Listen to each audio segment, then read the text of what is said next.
The early morning sun cast long shadows across the weathered concrete of Miller's Truck Stop, a modest establishment nestled in the rolling hills of western Montana. Mike Harrison, a former Marine Force recon veteran, stood quietly at pump number 3, filling up his worn Ford pickup. The crisp autumn air carried the scent of pine and diesel as he watched the numbers tick upward on the ancient pump display. At 6:45 a.m., the peaceful scene shattered. A pack of motorcycles roared into the lot, chrome gleaming in the early light. 8 riders, clad in black leather cuts bearing the insignia of the Steel Wolves, circled the pumps like predators sizing up prey. Their leader, a massive man with a thick gray beard and arms covered in faded tattoos, cut his engine directly across from Mike. Mike continued filling his tank, his weathered face betraying no emotion. But his keen eyes, sharpened by years of combat operations, noted every detail. The brass knuckles hanging from the leader's belt, the suspicious bulges under leather jackets, the way they positioned themselves to block the exits. Inside the store, Jenny Matthews, the young morning shift cashier, watched the scene unfold with growing anxiety. She'd heard stories about the Steel Wolves, how they'd been moving into small Montana towns, leaving a trail of fear and violence in their wake. Her hand hovered over the silent alarm button beneath the counter. The quiet morning dissolved into a symphony of revving engines and coarse laughter. As Mike replaced the gas nozzle, he could feel their stares boring into his back. His military-issued duffel bag sat visible in his truck bed, a detail that hadn't escaped their notice. The Marine Corps tattoo on his forearm seemed to burn under their scrutiny. "Well, looks like we got ourselves a jarhead," the bearded leader sneered, his voice carrying across the lot. "Hey boys, think this Marine wants to show us what the Corps taught him?" Mike's hand instinctively brushed against his hip where his sidearm used to rest during deployments. But he wasn't in Afghanistan anymore. This was Montana, and he was just trying to get home after visiting his sister in Missoula. Yet something in his stance, the way he held himself, alert but controlled, made several of the bikers shift uneasily in their seats. 2 younger members of the gang, eager to prove themselves, dismounted their bikes. They swaggered toward Mike, their boots scraping against the concrete. The taller one, sporting a fresh snake tattoo on his neck, spat on the ground near Mike's boots. "Not so tough without your squad backing you up, are you, soldier boy?" Mike's jaw tightened almost imperceptibly. 3 tours in Afghanistan's most contested regions had taught him to read situations like this. The leader was testing him, using his younger members as bait. The other bikers had spread out in a loose semicircle, some pretending to fuel up while others loitered near the store entrance. Classic ambush positioning. Inside his truck, his phone lay connected to the charger, displaying a message from his sister. "Text me when you get home safe." The irony wasn't lost on him. After surviving firefights in Helmand Province and close-quarters combat in Kandahar, here he was, facing down trouble at a truck stop in his own country. The morning sun climbed higher, casting harsh shadows across the scene. A lone truck rumbled past on the nearby highway, its driver oblivious to the tension unfolding at Miller's. The perpetual Montana wind whistled through the pump stations, carrying with it the promise of violence. Mike knew he had choices. He could try to de-escalate, get in his truck and drive away. That's what his PTSD counselor would advise. But the Marine in him, the part that had led men into battle and brought them home alive, knew that backing down now would only embolden these predators. This truck stop was the only refuge for travelers for 50 miles in either direction. If he left, these wolves would just find easier prey. The bearded leader dismounted his bike, his heavy boots thudding against the pavement. The morning light glinted off his brass knuckles as he adjusted them, a deliberate show of force. "What's the matter, Marine? Corps teach you to be scared of a few civilians?"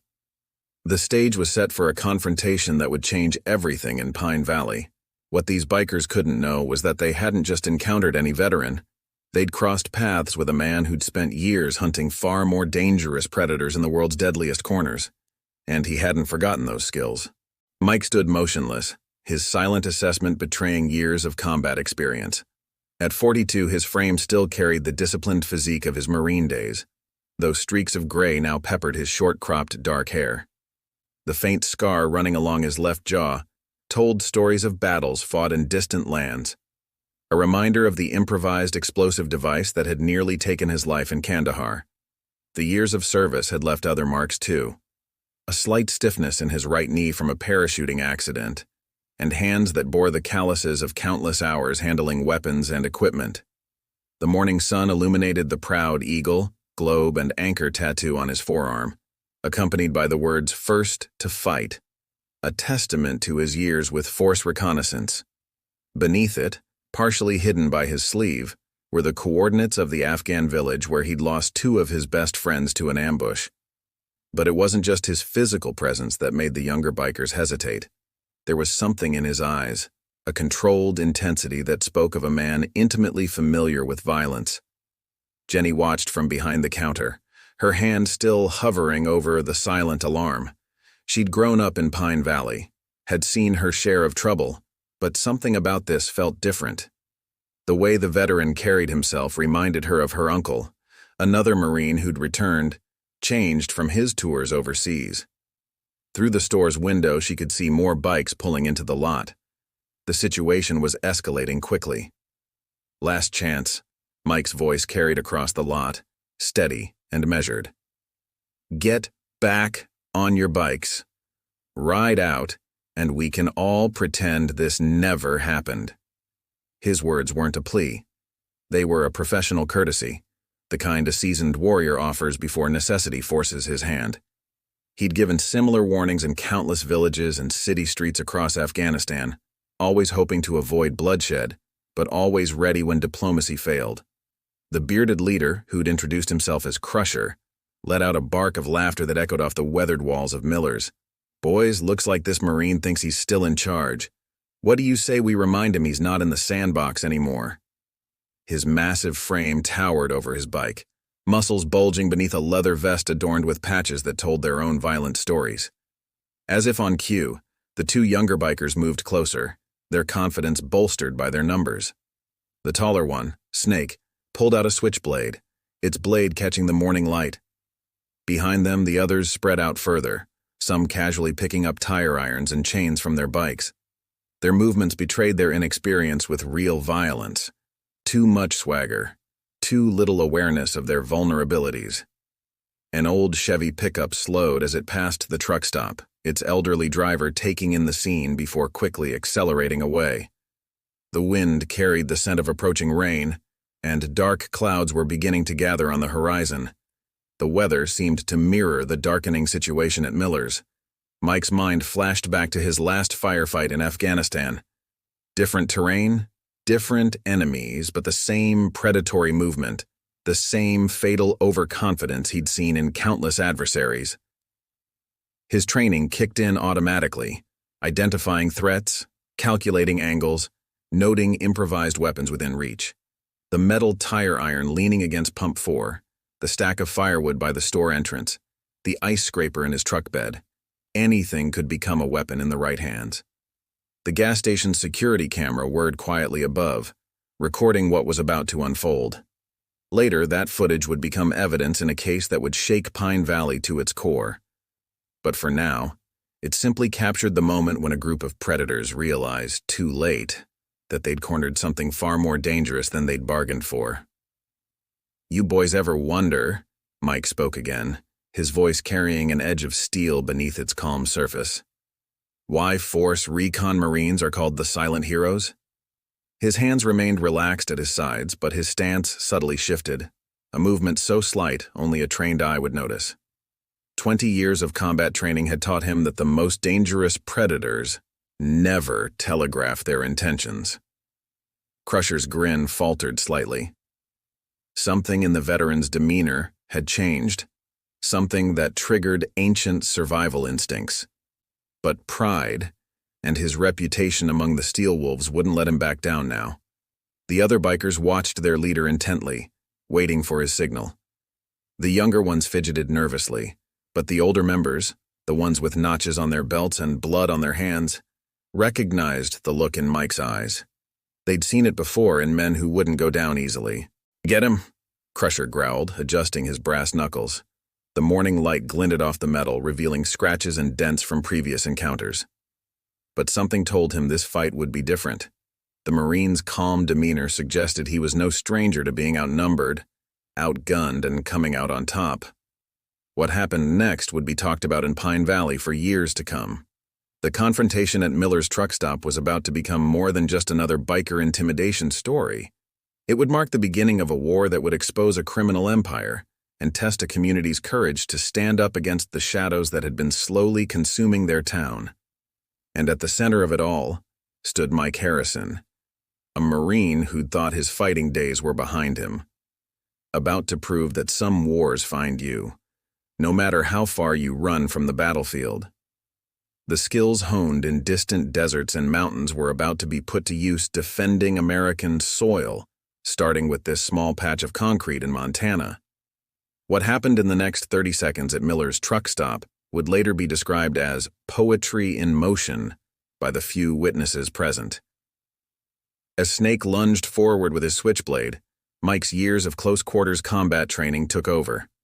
His movements were fluid, economical, and devastatingly effective. The Marine sidestepped the knife thrust with practiced ease, his left hand shooting out to trap Snake's weapon arm, while his right delivered a precise strike to the biker's elbow. The crack of the joint giving way was audible across the lot, followed by Snake's howl of pain as the switchblade clattered to the concrete. Before the younger biker could register what had happened, Mike had already turned his momentum against him, sending him sprawling into his approaching companion. Jenny, still watching from behind the counter, fumbled for her phone as she dialed 911. Her hands trembled as she whispered into the receiver, describing the scene unfolding before her.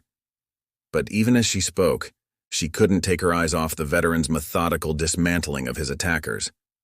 3 more bikers rushed in, tire irons and chains swinging. Mike moved like water through their attacks, each movement purposeful and precise. The first swing of a chain whistled harmlessly over his head as he ducked, driving his shoulder into the attacker's solar plexus. The biker doubled over, gasping for air. A tire iron came at Mike's left side, but he caught it mid-swing, yanking it forward while stepping aside. The momentum sent its wielder face first into the gas pump with a resounding clang. "Stay down," Mike commanded, his voice never rising above conversational level. The control in his tone made it clear this wasn't bravado. It was professional advice from someone who knew exactly what he was capable of. 2 bikers lay groaning on the ground, while a third stumbled backward, blood streaming from his nose. Crusher watched in disbelief as his crew was systematically dismantled. The Marine moved with a precision that spoke of countless hours of training and real-world experience. Each strike was calculated. Each defensive move anticipated 3 steps ahead. This wasn't barroom brawling, this was combat expertise honed in the deadliest corners of the world. "Enough!" Crusher roared, stepping forward with his brass knuckles raised. He was a head taller than Mike, and outweighed him by at least 50 pounds. "Let's see how you handle someone your own size, jarhead." Mike's response was calm, almost casual. Size doesn't matter much when you're unconscious.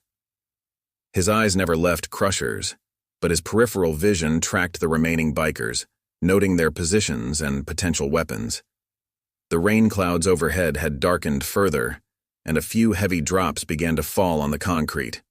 Crusher charged forward like a bull, swinging his brass-knuckled fist in a wide arc. But Mike had fought bigger men in worse conditions. He slipped inside Crusher's guard, redirecting the punch while simultaneously sweeping the bigger man's front leg.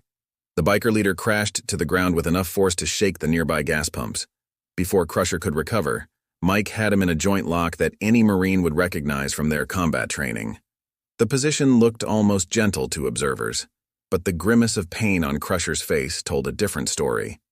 Every attempt to resist only increased the pressure on his joints. "Here's what's going to happen," Mike said, his voice still eerily calm despite the violence that had just occurred. "You and your friends are going to leave. You're going to forget about this place, and about me. Because if you don't, what happened here will seem like a warm-up exercise compared to what comes next." The remaining bikers stood frozen, unsure whether to help their leader or retreat. The rain was falling steadily now, washing small streams of blood from various cuts and scrapes across the concrete. In the distance, sirens could be heard approaching. Jenny had emerged from behind the counter, watching in amazement as Mike released Crusher from the hold and stepped back. The biker leader rose slowly, his face a mask of rage and humiliation. But something had changed in his eyes, the look of a predator who had suddenly discovered he was prey. "This isn't over," Crusher spat, but the threat sounded hollow even to his own ears. He gestured to his crew, and they began helping their injured companions onto their bikes. The sound of motorcycles firing up filled the air, mixing with the growing patter of rain. As the last bike roared out of the lot, Sheriff Dan Cooper's patrol car pulled in, lights flashing.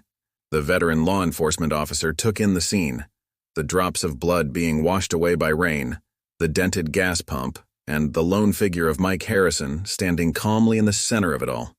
"Want to tell me what happened here?"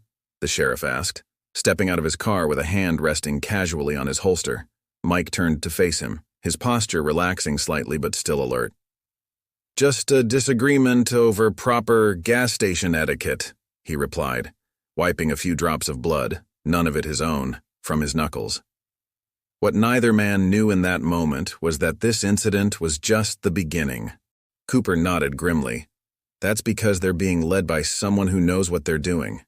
Remember how Crusher backed down? That's not his style. He was following orders, probably through that radio I saw him whisper into before they left." A knock at the door interrupted them. Deputy Sarah Martinez entered carrying a thick file. At 35, she'd served 12 years on the force, and the concern on her face was evident. "Sheriff, we just got word. The Steel Wolves hit Thompson's Hardware over in Millbrook, cleaned out their supply of industrial chemicals, owners in the hospital. The implications hung heavy in the air. Industrial chemicals meant drug manufacturing. The pieces were starting to fit together, forming a picture neither man liked. There's more," Martinez continued, spreading photos across the desk. "We've identified some of their new members. 3 ex-military dishonorable discharges. One was Special Forces before he went off the grid. They're not just recruiting muscle anymore. They're building an army." Mike picked up one of the photos, his jaw tightening. He recognized the face, Marcus "Ghost" Reynolds, a former Force Recon Marine who'd served briefly under his command before being discharged for excessive force and unstable behavior. The man had been dangerous then. Now, with a criminal organization behind him, he was lethal. "Ghost," Mike muttered. "He's the one running their operations. The positioning at the gas station, the coordinated movements, that's his training showing through. He always was a tactical genius, just couldn't control his darker impulses." Cooper leaned back in his chair, the wood creaking under his weight. "So we've got a paramilitary criminal organization, led by a rogue Special Forces operator, setting up shop in our backyard. And now, thanks to this morning, you're on their radar." The office fell silent except for the gentle hum of the ancient ceiling fan. Through the window, Mike could see Main Street, where families went about their daily routines, unaware of the storm gathering around them. "There's something else," Martinez added, pulling out another document. "We've been tracking suspicious land purchases around the county, shell companies, offshore accounts. They're buying up remote properties, especially ones with good road access and natural coverage. Latest purchase was the old Morrison Ranch, just 10 miles outside town." Mike stood, walking to the wall map of the county. The Morrison Ranch was strategically positioned, isolated enough for privacy but with easy access to 3 major highways. Perfect for distribution operations. "They're not just passing through," he said, tracing the routes with his finger. "They're setting up a permanent base of operations. Pine Valley's at the center of their distribution network. Question is," Cooper sighed, "what are we going to do about it? County resources are stretched thin, state police are overwhelmed, and the feds need more evidence before they'll move in. This morning showed they're not invincible, but one man, even with your skills, can't take on an entire organization." Mike turned from the map, his expression hardening. "Maybe not alone. But every organization has weaknesses. Ghost may be smart, but he's also arrogant. He'll want to make an example of the town that defied them. That's an opportunity." An opportunity to get a lot of people killed, Cooper warned. But there was a glimmer of hope in his eyes. Though I suppose having a Force Recon Marine in town does even the odds a bit. The discussion was interrupted by urgent footsteps in the hallway. Another deputy burst in, out of breath. "Sheriff, we just got a call. Steel Wolves were spotted at the high school parking lot talking to students. And Miller's truck stop. It's on fire." The retaliation had begun sooner than expected. As they rushed to respond, Mike knew the stakes had just risen dramatically. This wasn't just about one Marine standing up to a gang anymore. The Steel Wolves had declared war on Pine Valley itself, and the battle lines were being drawn. What they needed now was a plan, and more importantly, they needed allies. Because Ghost and his organization were about to learn a harsh lesson. You don't just fight a Marine, you fight the entire Brotherhood and every community they've sworn to protect. As the meeting wound down, Deputy Martinez pulled Mike aside. "This is bigger than we thought. The state police just raided one of their fronts in Millbrook, found evidence linking them to 3 missing persons cases. Ghost isn't just running drugs, he's building an empire." Mike watched the veterans leaving the community center, noting how they moved in groups, staying alert. The Steel Wolves had made a critical mistake. They'd threatened a community of warriors who still remembered their oaths to defend against all enemies, foreign and domestic. "Ghost thinks he's building an army," Mike replied. "But he forgot the first rule of warfare. Never give your enemy a reason to unite against you. These men and women didn't survive war zones to watch their hometown fall to criminals." As he walked home that night, Mike noticed more porch lights on than usual, more neighbors watching out for each other. The Steel Wolves had wanted to inspire fear, but instead they'd awakened something more powerful, a community's will to fight back. The question now wasn't if there would be a confrontation, but when. And thanks to these growing connections, when that time came, Mike knew he wouldn't be standing alone. The investigation into the Steel Wolves' operations took an unexpected turn on a rainy Thursday evening. Mike was reviewing surveillance photos with Deputy Martinez in the sheriff's office when Bill's nephew, Kevin, burst in, soaked from the rain and visibly shaken. "They're using my dad's old auto shop," he blurted out, hands trembling. "I wasn't supposed to be there, but I forgot my backpack after school. There were crates, guys with guns, and Ghost was there, talking about a big shipment coming in." The revelation hit like a thunderbolt. Tom Matthews, Kevin's father, had passed away 6 months ago, leaving the family struggling with medical debts. The Steel Wolves' sudden interest in helping the Matthews family by leasing their property now made perfect sense. "Slow down," Mike said, pulling up a chair for Kevin. "Tell us exactly what you saw and heard. Every detail matters." The teen's description painted a disturbing picture. The auto shop's repair bays converted into storage areas, armed guards patrolling at night, and mentions of a major operation planned for the coming week. Deputy Martinez was already on the phone with Sheriff Cooper. "This could be the break we've been waiting for," she whispered to Mike. "But if Ghost realizes the kid overheard..." Mike's jaw tightened. The Matthews family had already lost enough. He wouldn't let them lose Kevin, too. "We need to move him and Jenny somewhere safe. Ghost doesn't leave loose ends." As if confirming his fears, Martinez's police radio crackled to life. Multiple Steel Wolves bikes had been spotted heading toward the Matthews residence. Time was running out. "Kevin, call your sister. Tell her to pack essentials only, 5 minutes max. I'm getting you both out of here." Mike's tone left no room for argument.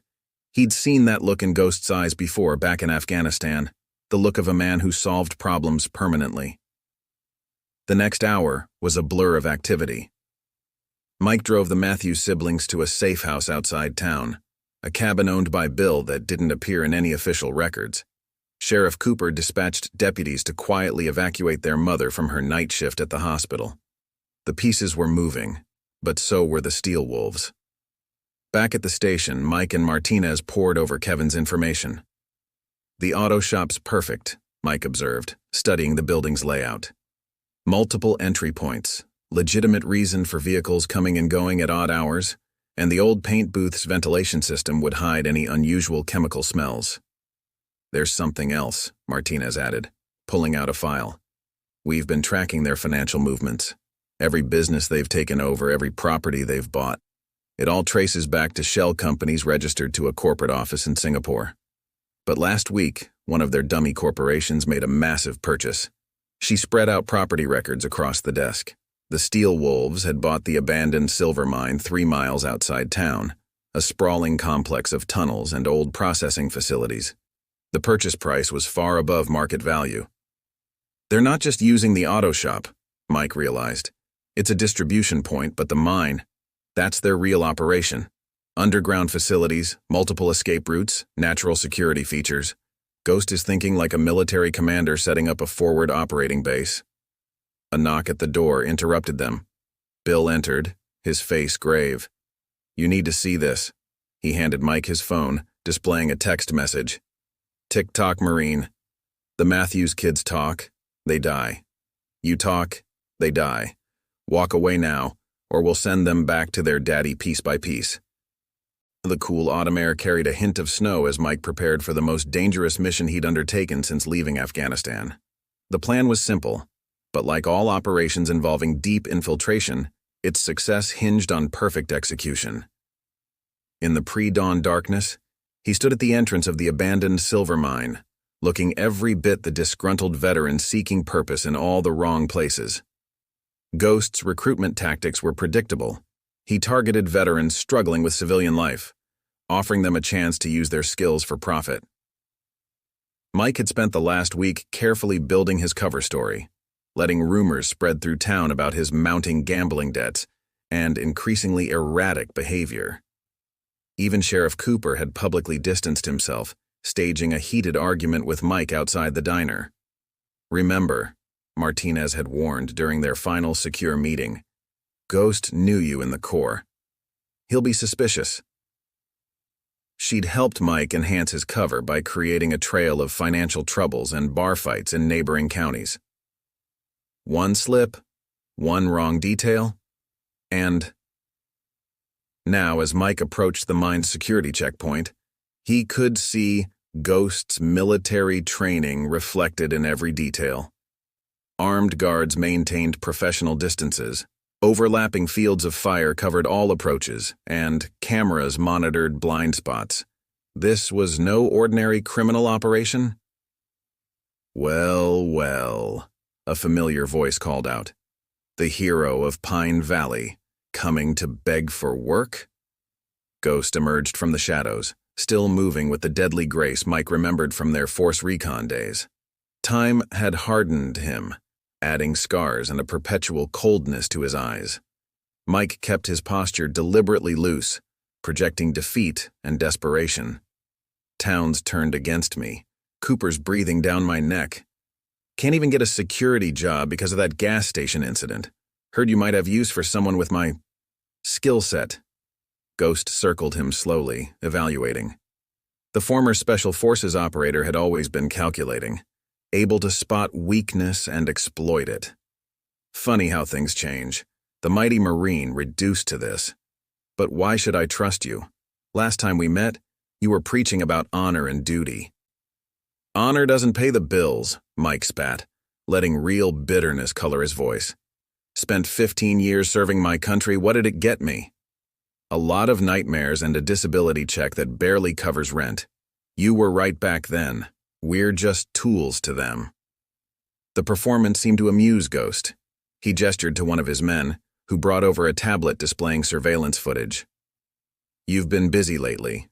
Bar fights, gambling, loan sharks breathing down your neck. Quite a spiral."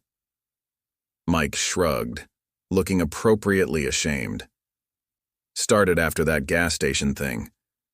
Adrenaline rush brought it all back. The thrill, the power. Been chasing that feeling ever since." Ghost's eyes narrowed, searching for deception. The tension stretched until finally he laughed. "You know what? I believe you. War changes us all, brother. Some just take longer to embrace it." He clapped Mike on the shoulder, but his grip was steel. "But trust is earned. You want in? Prove it." The next hour was a blur of weapons checks and tactical scenarios. Ghost tested Mike's skills thoroughly, but years of combat experience couldn't be faked. Each drill reminded Mike of their training days, when they've been brothers in arms rather than enemies. Still sharp, Ghost acknowledged finally. But one last test. We've got a problem in town. A local business owner who's reluctant to accept our protection. Show us how you handle it. Mike's heart froze. This was the moment. Ghost was asking him to hurt an innocent civilian. His response would either cement his cover or blow it completely. Point me at the target, Mike said, letting a predatory grin spread across his face. I'll convince them. Ghost studied him for a long moment before breaking into a cold smile. Welcome aboard, brother. Let's get you geared up. As they walked deeper into the mine complex, Mike was stunned by the scale of the operation. The old mining tunnels had been converted into a sophisticated base, weapons caches, communication centers, even a medical bay. But it was the large storage area that caught his attention. Crates of chemicals, pharmaceutical-grade equipment, and something else. Something worse than drugs. Impressed? Ghost asked, noting Mike's reaction. This is just the beginning. Pine Valley's strategic location makes it perfect for our expansion. By this time next month, we'll control distribution routes in 3 states. Mike forced himself to nod appreciatively while his mind raced. The evidence surrounding him went far beyond drug trafficking. This was a paramilitary operation preparing for something massive. The moment of truth arrived sooner than expected. As darkness settled over Pine Valley, Mike found himself leading a team of steel wolves toward Bill's diner. His mind raced, calculating angles, escape routes, and potential scenarios.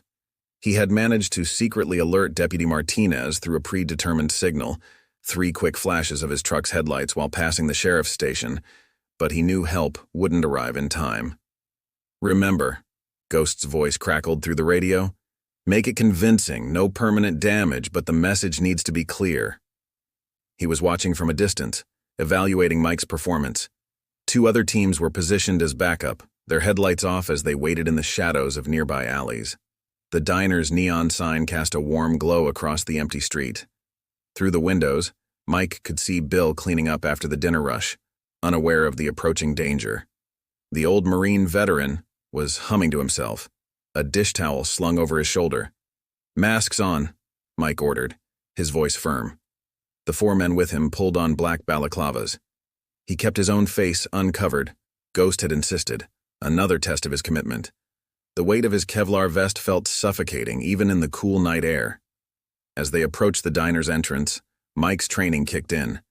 Time seemed to slow, details sharpening with crystal clarity. The slight squeak of the door's hinges, the smell of coffee and apple pie, the startled look on Bill's face as he turned to greet what he thought were late customers. "We're closed," Bill's words cut off as he registered the masked men. His eyes met Mike's, and for a fraction of a second understanding passed between them. Then chaos erupted. Mike moved first, grabbing Bill roughly, but positioning himself between the veteran and the others. "Sit down," he growled, loud enough for the radio to pick up. "Time to discuss your protection payments." Bill, catching on immediately, played his part. "I don't want any trouble," he said, his voice shaking convincingly. One of the masked men started knocking over chairs while another headed for the kitchen. Suddenly, the back door burst open. Jenny emerged from the kitchen, wielding her father's old baseball bat. She'd been warned this might happen, but seeing Mike among the attackers made her hesitate, exactly as planned. "Jenny, run!" Bill shouted, using the distraction to break free from Mike's grip. In the ensuing confusion, Mike, accidentally, stumbled into one of his own men, sending them both crashing into a table. The sound of breaking glass filled the air as another steel wolf started smashing the diner's front windows. But Mike had positioned himself carefully. Each bit of destruction was superficial, designed to look worse than it was. "Enough," Mike bellowed, reasserting control. He grabbed Jenny's bat mid-swing, using the motion to pull her close. "Next time," he whispered, so softly only she could hear, "it won't be a warning." Through his earpiece, Ghost's voice carried approval. Good. Make the old man watch. Mike shoved Jenny toward her father, then methodically began breaking plates and glasses. Each crash made him wince internally, but he kept his face hard, emotionless. The other steel wolves took their cues from him, creating chaos but stopping short of serious damage. Just then, a new sound cut through the night. Police sirens, distant but approaching. Right on schedule. Time's up, Mike barked. Move out. The team retreated quickly, professional training evident in their coordinated withdrawal. As they peeled away in their vehicles, Mike caught a glimpse of Bill holding Jenny, both of them shaken but unharmed. Ghost was waiting at the rendezvous point, a remote turnout overlooking the town. His expression was unreadable as Mike approached. Impressed? Mike asked, lighting a cigarette to hide his tension. He hadn't smoked since Afghanistan, but tonight called for maintaining his cover. You pulled your punches, Ghost observed, but there was no accusation in his tone. Smart. Dead bodies bring heat. Fear works better when they're alive to spread it. He paused, studying Mike's face. You enjoyed it, didn't you? The power, the control. It's what we're meant for. Mike took a long drag, remembering similar conversations in combat zones. Maybe you were right all along, worlds built on power, not principles. Ghost smiled, a predator's grin in the darkness. Welcome to the real war, brother. Tomorrow I'll show you what we're really building here. He handed Mike a burner phone. You've earned it. Get some rest. Big days ahead. As Mike drove back to his cabin later that night, his hands were steady, but his mind was churning. The diner attack had been a calculated risk, controlled damage to maintain his cover while protecting Bill and Jenny. But Ghost's words about what we're really building confirmed his worst fears. The Steel Wolves operation was just the surface of something much darker. In his rearview mirror, Pine Valley's lights twinkled innocently. Tomorrow would bring him deeper into Ghost's confidence, closer to the evidence they needed. But tonight's violence, even carefully staged, had crossed a line. The next time, Ghost would demand more than broken windows and scared civilians. Mike pulled over at the town's edge, needing a moment to steady himself. The burner phone in his pocket felt like it weighed a ton. He was in deep now, committed to a path that would either save Pine Valley or destroy everything he'd come to care about. The moon cast long shadows across the valley as Mike finally headed home, knowing sleep would be elusive. Tomorrow would bring new tests, new compromises, new battles between duty and conscience. The war for Pine Valley's soul was entering its darkest phase, and he was walking straight into the heart of it. The morning after the diner incident, Ghost made good on his promise to show Mike the full scope of their operation. Deep within the converted mine complex, behind layers of security and armed guards, a hidden elevator descended into what Ghost called the real command center. Most of the boys upstairs think we're just running drugs and protection rackets, Ghost explained as they dropped deeper underground. That's the beauty of compartmentalization. Everyone knows just enough to do their job, nothing more. The elevator opened into a state-of-the-art facility that made Mike's blood run cold. Multiple screens displayed surveillance feeds from across 3 states. Computer terminals ran continuous data analysis. A massive digital map dominated one wall, showing supply routes, distribution networks, and what appeared to be military-style staging areas. Welcome to the future of warfare, Ghost announced proudly. While the government's busy fighting terrorists overseas, we're building an army right here at home. Drugs? That's just financing. The real product is power. Mike maintained his cover, examining the displays with apparent interest while his mind raced to memorize every detail. You've got enough hardware here to start a small war. That's exactly what we're doing, Ghost replied, leading him to a secure room filled with documents. The Steel Wolves are just one branch. We've got similar operations in 12 states, all connecting to form something bigger. Private military contractors, corrupt officials, disillusioned veterans. We're gathering an army of shadows. As Ghost laid out his vision, Mike began to understand the true horror of what they'd stumbled upon. This wasn't just organized crime. It was an attempt to build a parallel power structure within American borders, using small towns like Pine Valley as staging grounds. "The shipment coming next week," Ghost continued. "Not just drugs. We're talking military-grade weapons, communication systems, even some experimental tech that officially doesn't exist. Once it's in place, Pine Valley becomes our regional headquarters." Mike's training helped him maintain his composure, but inside, he was reeling. The evidence surrounding him went far beyond what local law enforcement could handle. This would require federal intervention, possibly even military involvement. "Why show me all this?" Mike asked carefully, testing the waters. Ghost's eyes gleamed with fanatical intensity. "Because you're like me, brother. You've seen the truth, how the system uses up good soldiers and spits them out. We're building something new, something pure. Power without politics, strength without weakness." A computer technician interrupted them, carrying a tablet. "Sir, we've got movement at the Matthews safe house. Thermal imaging shows 2 heat signatures." Mike's heart skipped a beat. Jenny and Kevin were supposed to be safely hidden. How had they been found? Ghost studied the feed, then turned to Mike with a predatory smile. "Perfect timing. Ready for your next test? Those kids have seen too much. Time to tie up loose ends." The moment Mike had dreaded had arrived. His cover was solid, but this was a line he couldn't cross. Ghost must have read something in his expression, because his smile turned cold. "Having second thoughts, brother? Remember, there's only one way out of the Steel Wolves." The tension in the room crescendoed. Mike could feel multiple sets of eyes on him, hands drifting toward weapons. His mind raced through options, each worse than the last. Then his radio crackled. Deputy Martinez's voice, using their emergency frequency. "All units. Massive explosion at the North Mining entrance. Multiple casualties reported. All available personnel respond immediately." Ghost's attention snapped to the security feeds, which showed flames and chaos erupting above them. The perfect distraction. Martinez had come through. The next few seconds were a blur of action. Ghost moved with lightning speed, but age and treachery beat youth and skill. Bill's shot caught him in the shoulder while Mike tackled him, sending the detonator skidding across the floor. The fight was brutal, but brief.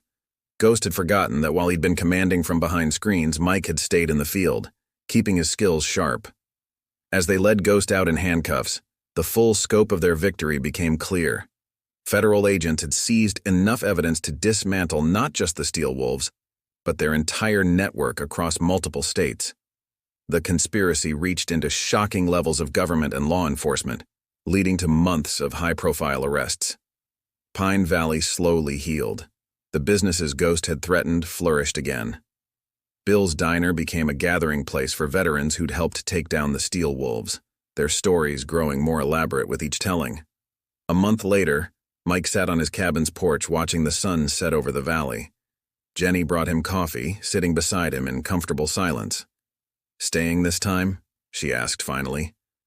Mike nodded, feeling the weight of his combat cross against his chest. "Someone needs to keep an eye on this place. Besides," he smiled, "I hear the coffee's pretty good." His phone buzzed, a message from an unknown number. "Some wolves hunt alone," it read. Mike showed the message to Jenny, who tensed, but he just smiled, putting the phone away.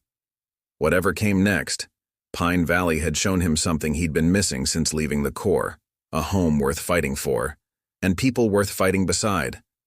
The sun dipped below the mountains, painting the sky in colors no battlefield had ever seen. Tomorrow would bring new challenges, perhaps new threats. But for now, in this moment, the veteran who'd never planned to stay had found his final mission, protecting the peace he'd helped create in this small Montana town that had become so much more than just another stop along the way.